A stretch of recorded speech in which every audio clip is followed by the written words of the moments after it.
لقد طلب الله منك أن تحضر بين يديه 5 مرات في اليوم. Алла Тағала саған не деп тұр? Қандай талап қойып тұр Алла Тағала? Сен күніне 5 рет алдымда тұр деп талап етіп тұр Алла Тағала. Бірақ басқа 5 уақыттан басқа сені Алла Тағаланың алдында тұруыңа не тосып тұр? Ойландық па? Бәлки Алла Тағала не істеп тұр? Өзінің есігін ашып тұр ғой бізге. Кез келген уақытта ашып тұр. Және де Алла Тағала құл Аллаға бағытталуға, егерде ыждағат танытуға шаршамайтын болса, онда Алла Тағала да оған жақындап еш шаршамайды. Аллаху субханаху ва тағала 7 қабат аспан мен 7 қабат жерді жаратушы. Алла Тағала бізге өзінің есігін ашып тұр айқара. Сен кез келген уақытта, кез келген заманда, кез келген мекенде, кез келген кезде Алла Тағаланың алдына кіре аласың. Қараңыздар. Бұл Алла Тағаланың ұлықтығы, жаратушының ұлықтығы. Демек, тізгін қайтадан кімнің қолында екен? Адамның өзінің қолында. Тізгін мүмін болған құлдың қолында екен. Фасубханаху хаддада лака 5 ауқат. Аллаху субханаху ва тағала саған 5 уақытта ғана шектеп берді. Бірақ та қалған уақыт ол сенің қолыңа берілді. Пайдалан. 5 уақыт қана менің алдымда тұр, бірақ та сен мына уақыттарда да пайдалана аласың. Мына уақыттарда да сен менің алдымда тұра аласың, менің есігіме кіре аласың. Біз бір-бірімізбен сөйлесе аламыз деп тұр Алла Тағала. Ва хуа джалла ва ала юдух лак. Бұл жерде Алла Тағаланың айтатыны, сен демалшы. Демал, сен шаршадың ғой. Мен саған қарай жүрейінші.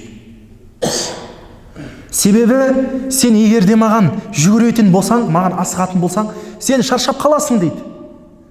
Ал бәлки мен Алла ешқашанда шаршамаймын. Алла Тағала ешқашан шаршамайды, және шаршау деген сипат жоқ Алла Тағалада. Алла Тағала осы нәрсені айтып тұр біздерге, көрдіңіздер ме? Аллаху субханаху ва тағала Құран-ы Кәрімде айтады: "Ей иман еткендер, Алланың дінінен теріс бұрылмаңдар" дейді. Немесе Алла Тағала олар Алланы жақсы көретін қауыммен ауыстырып қояды дейді. Қараңыздар. Енді Алла Тағаланы жақсы көретін сипаттар ол қандай екен? Алла жақсы көретін сипаттар. Біз Құран оқыған кезде, бір жаратылыстың сипаттарын байқаймыз. Олар Алла Тағаланың несінде? Махаббатында деген. Ол қандай аяттар екен?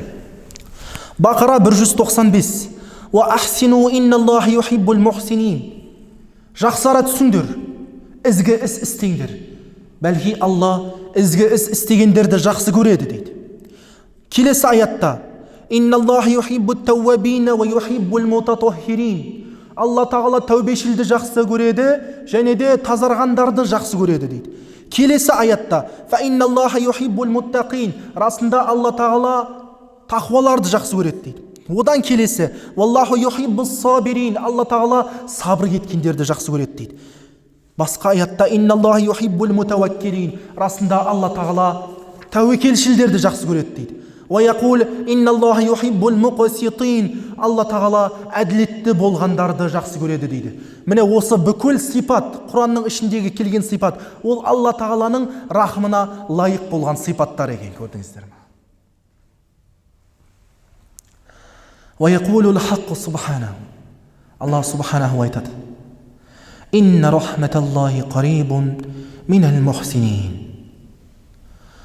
Расында Алла Тағаланың рахымы ізгі іс істегенде ішкен асын жерге қоятын кісілерге, адамдарға жақын дейді. Алла тағаланың рахымы ізгі іс істегендерге жақын дейді. فالذي يحدد قرب الرحمة منه هو الإنسان نفسه. Демек, Алла тағаланың рахымына жақындайтын ол кім екен? Ол адамның өзі екен. Егерде Алла тағаланың рахымы саған жақын болғанын қаласаң, онда не істе дейді? Ізгі іс істе дейді. هذه هي رغبة الكريم سبحانه في أن يعطي بشرط أن نكون أهلا للعطاء لأنه يريد أن يعطيك أكثر وأكثر. Енді Алла тағала бізге не қылып қойды? Бізге жолды көрсетті. Алла тағалаға жақын түсе алатын жолдарды көрсетті. Егерде біз сол нәрсені істейтін болсақ, демек біз Алла тағалаға жақын түседі екенбіз. Және де сол нәрсе үшін Алла тағала не істейді дейді? Саған бере береді болды.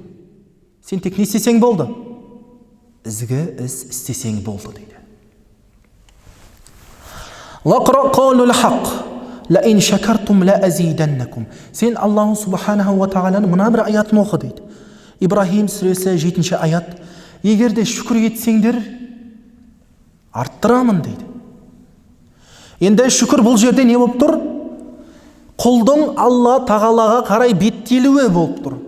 Ал ла азиданнакум арттыру бұл Алла тағаланың сол шүкір еткені үшін, құлдың өзінің Раббысына бағытталғаны үшін беретін сыйы болып тұр. Көрдіңіздер ме?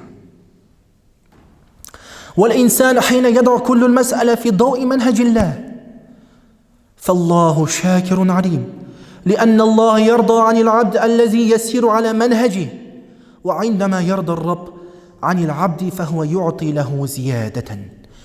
Енді біз пенде болғаннан кейін, адам болғаннан кейін жалпы бүкіл мәселе, бүкіл проблемаларды не істегіміз келеді? Алла тағалаға ысырып қойғымыз келеді. Бүкіл проблеманы Алла тағалаға ысырып қойғымыз келеді. Бірақ та Алла тағала бізге көрсетті ғой оның жолын.